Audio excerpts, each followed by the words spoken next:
trouver le point d'inflexion d'une courbe, alors c'est un sujet qui est très commun en mathématiques. On a la convexité, on a la concavité, mais on a également les points d'inflexion.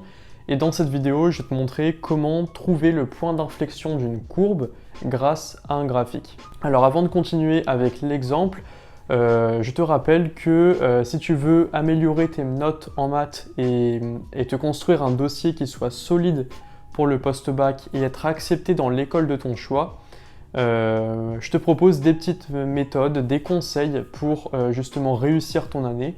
Tout ça, c'est dans le premier lien de la description.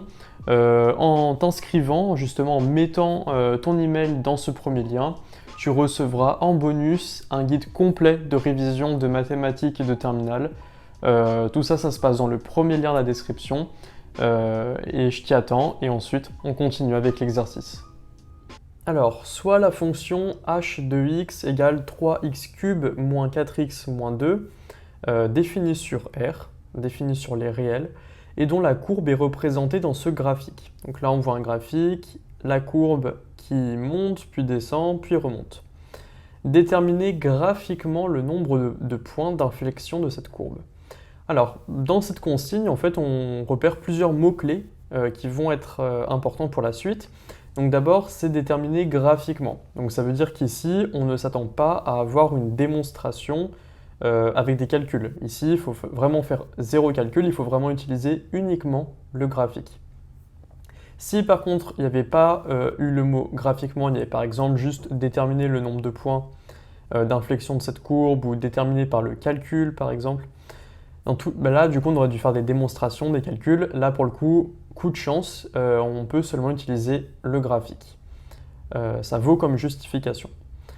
Ensuite, on nous dit le nombre de points d'inflexion de cette courbe, c'est-à-dire qu'on peut en avoir 0, ça c'est important, on peut avoir vraiment 0 point d'inflexion, même si on pose la question, on peut en avoir qu'un, 2 ou plus. Donc ici, il faut vraiment se préparer à avoir potentiellement 0 point d'inflexion, c'est pas grave, mais on peut en avoir aussi plusieurs. Alors, comment on fait? Qu'est-ce qu'un point d'inflexion?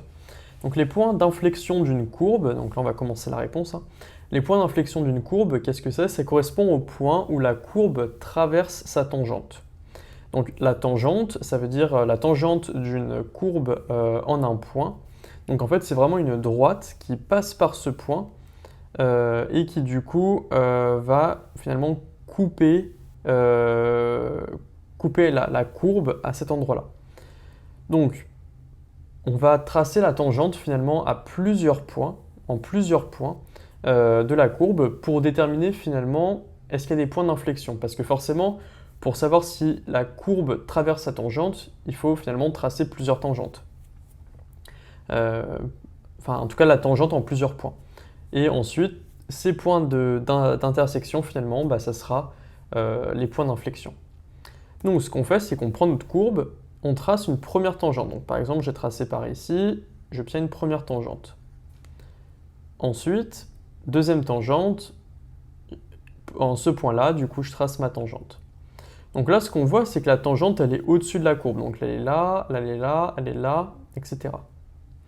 Ensuite, on continue, on trace une autre tangente. Donc là, je l'ai prise ici. Donc là, je trace ma tangente. Je trace une autre tangente ici. Donc là, la tangente est passée en dessous de la courbe. Là, on voyait qu'on était au-dessus. Donc ma tangente, la courbe, elle est en dessous. Donc la tangente est au-dessus. Et lorsque je continue et que je vais tracer ici la tangente, on voit que la tangente est en dessous. Donc la courbe est passée au-dessus. Je continue. Donc là, je trace une autre tangente ici. Donc finalement, ce qu'on voit, c'était que la tangente, elle était au-dessus. Puis à un moment, elle est passée en dessous. Donc finalement, c'est comme si au milieu, par ici, elle avait en fait finalement traversé la courbe pour du coup passer en dessous. Donc la courbe traverse sa tangente en un point. On l'a vu, c'est autour du point ici d'abscisse 0.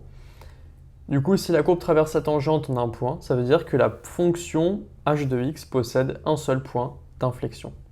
Et voilà comment on a déterminé graphiquement du coup si la fonction est convexe ou concave et surtout combien de points d'inflexion elle a. Voilà, maintenant tu sais comment déterminer et trouver graphiquement les points d'inflexion d'une courbe. Tu l'as vu, c'est pas bien compliqué, on trace la tangente et on obtient les points d'inflexion.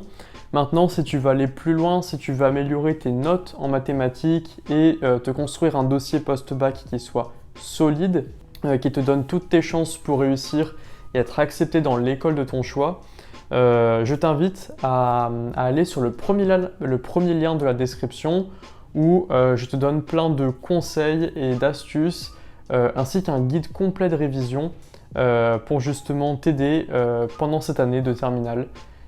Tu verras, tu auras tous tes conseils qui vont te permettre de réussir. Donc tout ça, c'est dans le premier lien de la description. Moi, je te dis à tout de suite dans la description ou à plus tard dans une prochaine vidéo.